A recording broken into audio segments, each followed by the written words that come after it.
Қайырлы күн. Мен бүгін мантының екі түрлі түйін көрсететін боламын. Біреуі өрме түрі, екіншісі гүл түрі. Мен екі түрлі манты жасағандықтан салмасын да екі түрлі жасайтын боламын. Мен әр манты жасаған сайын екі түрлі салмамен манты жасаймын. Өйткені мен балаларым асқабақты онша ұнатпайтындықтан тек қана балаларға картоппен, етпен жасаймын. Ал асқабақты тек өзімізге, үлкендерге ғана жасаймын. Асқабағымызды осылай тазалап алып, сосын пияздарымызға көшеміз. Пиязымыз неғұрлым көп болса, мантымыз соғұрлым сочный болады, және де дәмі өте керемет болады.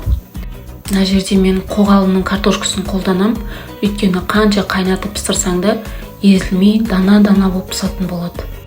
Тазаланған көкөністерімді жақсылап жуып алатын боламын. Жуылған көкөністерді әдемілеп, кубиктап, яғни төртбұрыштеп тураймыз.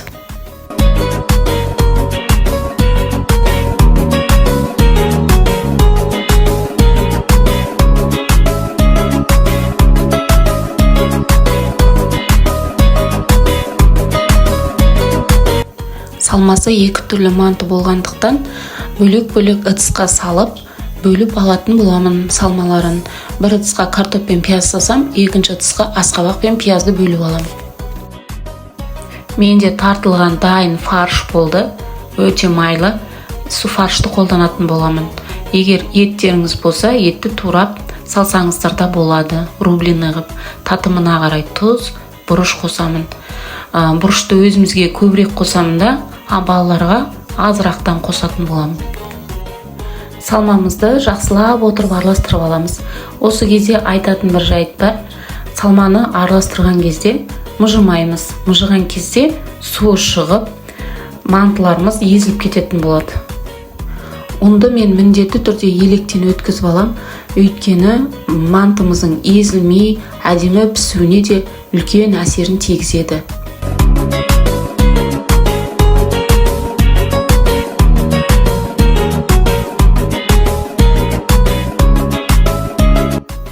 Бір дана жұмыртқа қосамын, сонымен қатар қайнап тұрған ыстық суға тұзды салып араластырып, қамырымды қайнақ суға илеймін. Қайнаған суға иленген қамыр, яғни мантының қамыры гладкий болып, тегіс болып, өте әдемі болып жайылады, және де езіліп кетпеуіне де үлкен әсерін тигізеді. Қамыр өзін осылай илегенді ұнатқандықтан жақсылап тұрып, иін қандырып тұрып илейтін боламыз.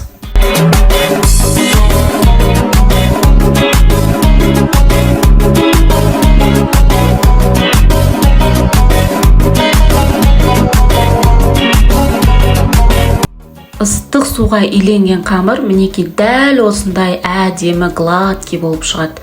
Сіздер де солай жасап көріңіздер. Мен мына жерде қамырдың байқап тұрсаңыздар екі шетін ғана басамын. Өйткені екі шетін бүріп түйген кезде қалың болып кетеді. Сол үшін екі шетін ғана қатты басып, ортасын бір-ақ рет басып шығамыз. Сонымен болды. Ортасымен қосып шетін қатты баспаймыз. Картоппен жасалатын мантымды мен гүл тәріздес қып түймекпін. Мінекей қолдарыңызбен жинап отырып, келесі қолдың бармақпен, яғни бас бармақпен ішке қарай салмасын итеріп отырып, осылай гүл ретінде түйіп аласыздар. Асықпай қарап алсаңыздар болады. Мінекей өте оңай. Сіздерге түсінікті болу үшін екінші рет көрсетіп жатырмын.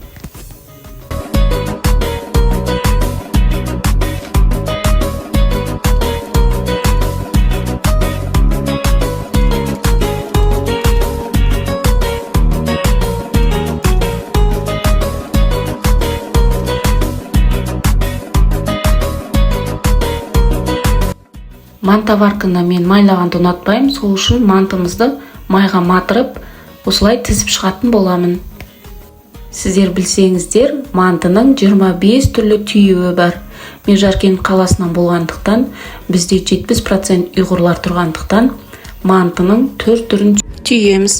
Енді мына жерде шаш өрген сияқты өрме манты түйетін боламыз. Ортасын дәл осындай қысып аламыз да екі шетін әдемілеп отырып өстіп өріп шығамыз. Сіздерге түсінікті болу үшін мінекей көрсетіп отырмын. Асықпай анықтап қарап алыңыздар. Дәл осылай шымшылып түйілген мантының дәмі өте ерекше болады.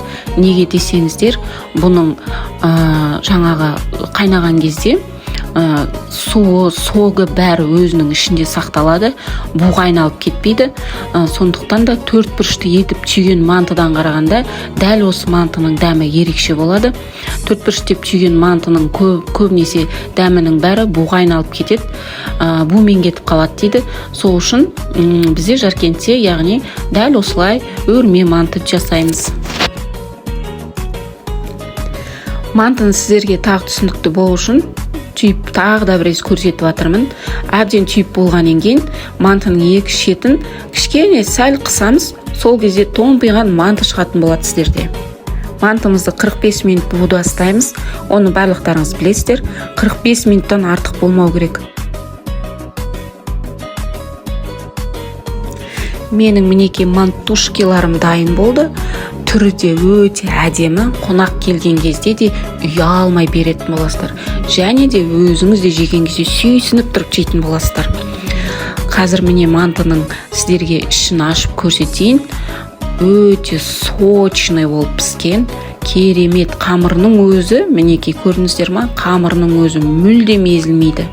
Керемет болып пісады. Мынау жаңағы картоппен пісіргенім, жаңа қоғалы деп айтқаным картошкам мен міне көрдіңіздер ме, езілмей дана-дана болып шашырап пісады. Осы видеодан керекті жерлеріңізді өздеріңізге түртіп алыңыздар. Менің каналыма тіркеліп, лайк басып, комментария жазып кетіңіздер. Сіздермен болған Мадина.